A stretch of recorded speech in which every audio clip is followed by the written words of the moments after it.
Pokoknya semua mendapat kesempatan, jangan khawatir Pak Rofiki. Pak Wayan dulu sebentar nih, senior kita. Silakan. Assalamualaikum warahmatullahi wabarakatuh. Salam sejahtera bagi kita semua. Om Swastiastu, Namo Buddhaya, salam kebajikan. Pak Jaksa Agung beserta jajaran, tapi lebih penting lagi pimpinan Komisi 3 beserta anggotanya yang saya hormati. Luar biasa semangat RDP kali ini. Pak Jaksa Agung, saya melihat dari beberapa survei tentang penegakan hukum, kejaksaan kok selalu menunjukkan tren meningkat dari tahun ke tahun ini. Tolong jelaskan kenapa bisa begitu. Kedua, kalau saya jujur, saya harus berani mengatakan bahwa saya harus mengapresiasi langkah-langkah Bapak yang berkaitan dengan kasus timah, mafia peradilan, kasus korupsi, kasus kekerasan. Dan saya merasakan suasana di Kejaksaan Agung seperti itu mulai menjalar ke daerah-daerah. Saya Dapil Bali, Pak. Saya dulu pengacara LBH, saya pengacara ICW. Tidak suka memuji-muji pejabat, itu tidak suka. Tapi saya sampaikan informasi bahwa rekam jejak Bapak itu kayaknya udah sampai ke daerah-daerah.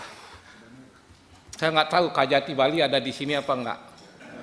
Waduh, nggak enak ini memuji di depannya, Pak. Jadi begitu turun, koruptor ditangkap. Yang celaka lagi, bendesa adat kita ditangkapin juga. Luar biasa ini Jaksa Tinggi Bali ini.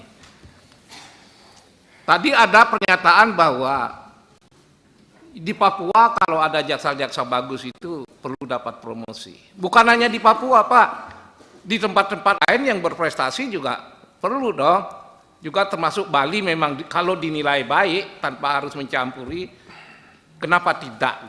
Karena itu pertama kali orang-orang Bali kaget kok bendesa adatnya ditangkap. Ini luar biasa beraninya Jaksa Tinggi Bapak itu. Yang berikutnya, saya sebenarnya ingin menyampaikan 8 hal. Tapi 4-5 hal sudah diulang dan diulang. Tapi tetap saya garis bawahi lagi, karena itu penting, Pak. Pertama tentang Satgas Mafia Tanah, Pak. Supaya tidak latah dan tidak menjadi basa-basi, saya ingin Satgas yang Bapak bentuk itu tetap ada dan tetap menyampaikan perkembangannya termasuk kepada Komisi 3. Yang kedua, Gakumdu sudah disinggung juga. Yang ketiga mengenai pemberantasan mafia pengadilan. Hanya satu yang ingin saya pastikan, Bapak bisa nggak menjelaskan uang 1 triliun itu milik seorang atau milik 2 orang, bahkan bisa milik puluhan orang tapi ditaruh di sana. Dan siapa itu yang naruh uang di sana? Mohon dijelaskan. Bapak punya Jaksa Agung Muda Intel yang luar biasa, pasti tahu uang itu siapa saja. Karena zaman sekarang nitip-nitip uang seperti itu tuh biasa, Pak. Dan kalau Bapak bisa menjelaskan ini, luar biasa reputasi kejaksaan bertambah dan bertambah lagi, Pak. Yang berikutnya, nah ini, tadi sudah disinggung Tom Lembong dan berulang-ulang. Dan sejujurnya, Pak, saya jadi agak bingung itu. Tom Lembong begitu dapat simpati, tapi Jaksa Agung kita juga luar biasa hebat. Tapi di medsos kan ada tuduhan politisasi hukum, kriminalisasi hukum, kan ada itu. Nah tadi Pak Beni sebenarnya kalau boleh saya simpulkan, dia bicara objektif, tapi sekaligus membuat tantangan buat Bapak. Tidak mengkritik, tidak menyentil, malah dibalik, Pak. Bapak dibebani, Pak. Luar biasa Pak Beni itu. Maksud saya begini, Bapak pasti masih ingat rekam jejak Jaksa Agung Suprapto, dan saya baca bukunya dengan baik. Saya juga baca bukunya Baharudin Lopa. Kali ini saya berhadapan dengan Bapak, saya harap Bapak tidak kalah reputasi dengan mereka. Salah satu contoh cara Jaksa Agung Suprapto ketika mau menangkap menteri. Dia telepon Soekarno, Pak, saya mau tangkap menteri ini. Soekarno tidak mencampuri. Kenapa? Karena kejaksaan harus dijaga kemandiriannya, Pak. Dalam kaitan itu saya yakin Bapak ingin menjaga kemandirian ini, dan karena itu kita yakinkan bahwa Pak Prabowo tidak ikut campur dalam kasus ini. Saya yakin seyakin-yakinnya. Kalau boleh saya bicara terbuka dan jujur, Ketua Komisi 3 terbata-bata menjelaskan bagaimana Pak Prabowo itu sama sekali tidak terlibat. Cuma di medsos sudah terlanjur hal ini membuat catatan yang tidak enak. Oleh karena itu ada dua hal yang Bapak harus lakukan, Pak. Agar Pak Prabowo tidak kena, nama Bapak juga terjaga. Satu, Bapak kan menahan orang. Yang ditahan bukan orang sembarangan, Tom Lembong. Kalau menahan itu kan harus ada dua alat bukti. Buka, Pak, alat buktinya, Pak. Bapak jangan terlalu irit bicara begini, sementara medsos bicara luar biasa banyak. Kedua, kan Bapak lebih tahu dari saya, Pak. Kalau yang namanya perkara korupsi, tindak pidana korupsi, pasal korupsi itu kan ada unsur-unsurnya. Jadi Bapak tidak hanya perlu menjelaskan dua alat bukti ke masyarakat, jelaskan unsur-unsurnya bahwa memang betul-betul itu terbukti.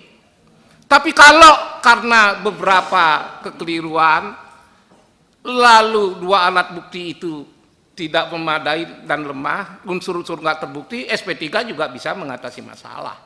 Karena undang-undang membolehkan itu, Pak. Tapi sekali lagi, kalau Bapak bisa membuka itu secara transparan, bahwa Jaksa Agung beserta aparatnya tidak sembarangan menetapkan tersangka, buktikan ada dua alat bukti, buktikan unsur-unsurnya ada. Tapi satu lagi, Bapak tidak boleh tebang pilih. Jangan nyasar Tom Lembong saja, harus berlaku adil pada semua pelaku. Kira-kira begitu ya, Pak ya. Maaf, ini kalau saya memberanikan diri supaya clear, karena Bapak orang baik, Tom Lembong juga orang baik. Maka harus ada transparansi di antara masyarakat agar masyarakat nggak bingung. Yang berikutnya, ada satu poin tapi terdiri dari 3 unsur. Apa itu? Penyelamatan uang negara dan mengembalikan kerugian negara, Pak. Di seberang saya ini ada Kepala Badan Pemulihan Aset. Ada Jam Datun, ada Jam Intel. Kenapa kami sebut itu semua? Begini. Bukankah tugas pokok bukankah salah satu tugas penting dari kejaksaan itu memberantas korupsi, Pak? Bukankah memberantas korupsi tugas yang paling penting adalah mengembalikan kerugian negara? Karena menghukum orang zaman sekarang yang terlibat korupsi itu sudah tidak mempan, Pak. Ketika mereka disuruh mengganti uang atau menjalani hukuman, tren yang sekarang itu mereka menjalani hukuman. Kenapa? Isu yang beredar yang belum tentu benar, tapi harus ditunggu kebenarannya. Ternyata mereka yang menjalani hukuman itu punya tempat kos di dekat LP, sehingga dia tidak merasakan sakitnya di penjara. Tapi sekali lagi, ini kita tidak boleh sembarang tuduhan. Apa yang ingin saya katakan di sini, kerugian negara, keuangan negara harus dipulihkan. Melalui apa? Ini kan ada Badan Pemulihan Aset, Pak. Kalau ini dimaksimalkan, kan akan sesuai dengan tujuan bagaimana korupsi itu mengembalikan keuangan negara.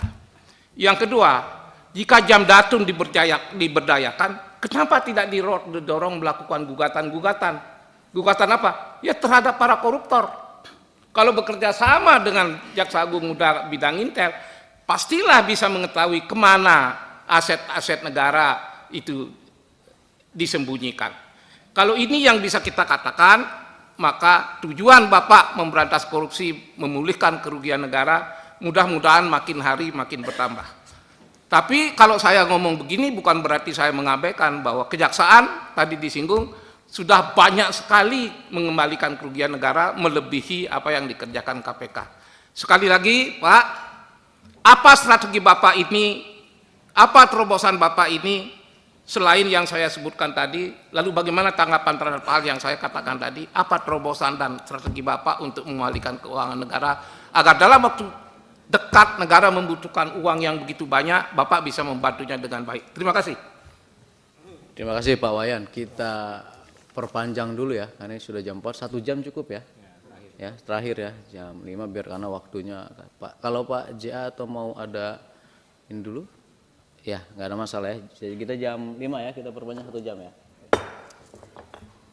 Pak, siapa tadi yang Pak Rofiki? Tadi udah. Pak Rofiki. Terima kasih pimpinan dan anggota Komisi 3 yang saya hormati, Pak Jaksa Agung beserta jajaran yang saya banggakan. Saya tidak panjang lebar karena tadi semua yang saya sampaikan sudah disampaikan oleh senior-senior yang lain.